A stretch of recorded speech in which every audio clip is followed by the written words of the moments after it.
Papahako tayo ng organic fertilizer na Everlast organic fertilizer doon sa lumang gawaan.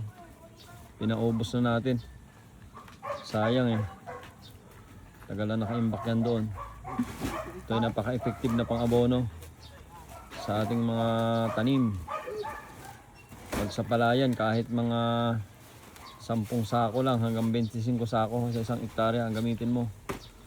Hindi ka nagagamit ng synthetically derived fertilizer. Ipot ng manok na na-process lang to.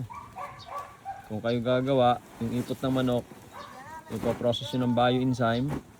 2 takip ng bioenzyme hanggang 3 takip ng bioenzyme per 16 liters of water.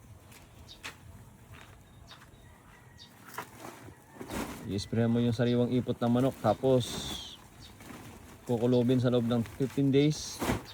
Meron ka ng sariling fertilizer.